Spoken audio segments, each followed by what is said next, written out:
बिस्मिल्लाहिर्रहमानिर्रहीम। अस्सलाम वालेकुम। ट्विटर पर एक ट्रेंड चल रहा है, बाजवा इस्तीफ़ा दो। इस ट्रेंड के पीछे बहुत सी ताकतें जो हैं वो काम कर रही हैं। इसके पीछे इंडिया सबसे पहले, और उसके बाद इसमें जो पाकिस्तान मुस्लिम लीग नून है, ये बहुत ज़्यादा सरगर्म है। उसकी उसकी वजह ये है, उस उनको मुनाफा इस चीज़ का ये हो रहा है कि वो जो बयानिया इमरान खान लेके चल रहा है, उसका बयानिया मैच करता है इसी ट्रेंड के साथ। उसको पाकिस्तान मुस्लिम लीग नून जो है वो और ज़्यादा तूल दे रही है, ताकि जो किसी तरीके जो इमरान खान का नैरेटिव है उसको और ज़्यादा तूल दी जाए, ताकि फ़ौज के ताल्लुकात जो है वो तहरीक इंसाफ के साथ जितने ज़्यादा ख़राब कर सकें उतने ज़्यादा ख़राब करें।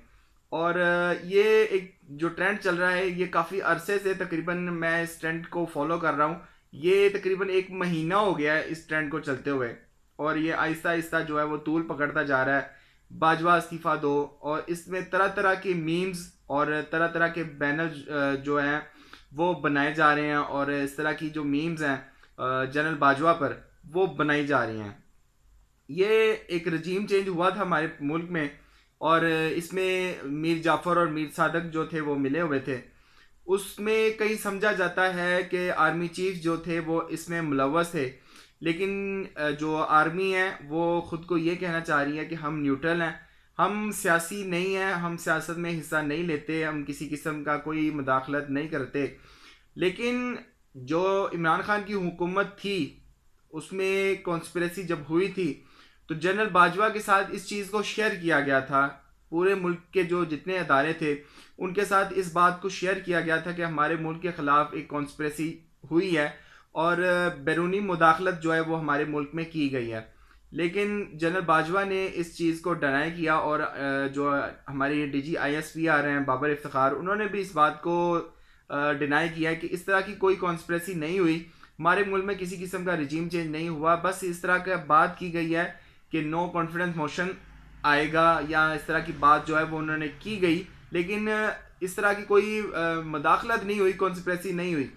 सर, अगर जो कॉन्स्पिरेसी ना हुई होती तो इस टाइम जो ये 14 से 15 जमातें जो आपस में मिल के बैठी हुई हैं, ये कभी ना मिल सकती। जो जो अज़ल से एक दूसरे के जानी दुश्मन हैं, उनको इकट्ठा करके बिठा दिया है, और पूरी कोशिश कर ली इमरान खान को आइसोलेट करने की। और उसके साथ अवाम निकल आई। अवाम की एक पार्टी बहुत बड़ी है। अवाम ये एक अलग पार्टी होती है।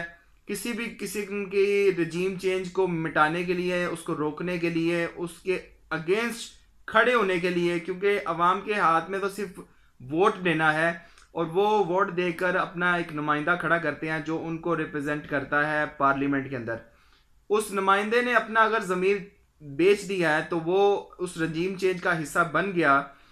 लेकिन उसके साथ साथ और भी बहुत से ऐसे लोग हैं जो अपने अटेंशन के साथ और इन अटेंशन के साथ इस रजीम चेंज ऑपरेशन का हिस्सा बने हैं, और उनको पता नहीं है कि हमारे मुल्क के साथ हमने कितनी बड़ी गद्दारी कर दी है।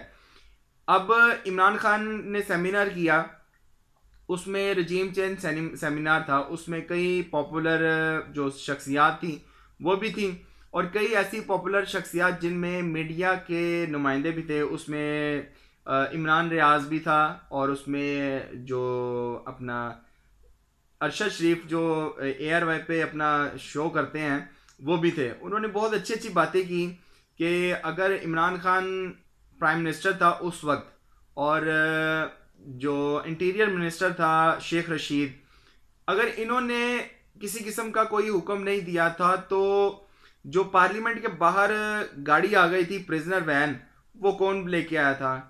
पुलिस को किसने कह दिया था कि प्रिजनर वैन जो है वो वहां पे आ जाए, और नफरी तलब कर ली गई? ये कौन था जिसने ये सारा काम किया? अब ये सवालात तो उठेंगे, और ये बात जो है वो मानी जाएगी कि कहीं ना कहीं जनरल बाजवा का इसमें किरदार था। और तारीख जो है वो कभी छुपती नहीं है, वो हमेशा आगे फ्यूचर में खुल जाती है। हर किसी को पता चल जाता है कि कौन था और किसने ये सारा कच्चा चट्टा जो है ना वो निकल आएगा किसी ना किसी तरीके कि पता चल जाएगा कि इमरान खान के लिए इतने मुश्किल हालात हालात पैदा करने वाला कौन था, और जो प्रिजन वैन थी वो कौन, किसने भेजी थी, किसने कह दिया था कि इमरान खान को जाके गिरफ्तार कर लो। और उसके बाद जो जो लोग नैब के मुजरिम हैं और जो सज़ा याफ्ता हैं वो हुकूमत में आ जाते हैं, और जिसके खिलाफ किसी किस्म का कोई केस नहीं मिलता, कोई करप्शन का केस नहीं मिलता, कोई किसी किस्म की जो खुर्द बुर्द नहीं मिलती, उस बंदे को उस हुकूमत से निकाल दिया जाता है जिसकी जीडीपी जो है वो 6% पे जा रही थी, और डॉलर का रेट भी बहुत अच्छा था। कई महंगाई इतनी ज़्यादा नहीं थी, 5 रुपये 10 रुपये पेट्रोल बढ़ता था, आज जो है वो 235 पे पेट्रोल मिल रहा है। 5 से 10 रुपये पेट्रोल महंगा होता था तो इनको बोलना पड़ जाता था कि जी महंगाई महंगाई महंगाई, और महंगाई मार्च करते थे ये लोग। आज 235 रुपये पेट्रोल है और 550 रुपये को घी है, किसी को ये नज़र नहीं आ रहा। अब इन्होंने नई टेक्नोलॉजी लेके आए हैं, मुतारफ़ कराई है। टेक्नोलॉजी ये है कि 20 किलो के आटे को इन्होंने 15 किलो का आटा कर दिया है, और उसकी प्राइस जो है वो 1150 रुपये रख दिया है। आज से कुछ महीने पहले 20 किलो आटा जो था वो 1100 रुपये का मिल रहा था। अब इन्होंने टेक्नोलॉजी ये लेके आए हैं कि 15 किलो के आटे के पीछे जो 1100 रुपये का, 1150 रुपये का, और 20 किलो का आटा मार्केट से गायब कर दिया है, कहीं नज़र नहीं आ रहा। 20 किलो का तोड़ा जो है वो कहीं मिलता नहीं है। ये इनकी टेक्नोलॉजी है।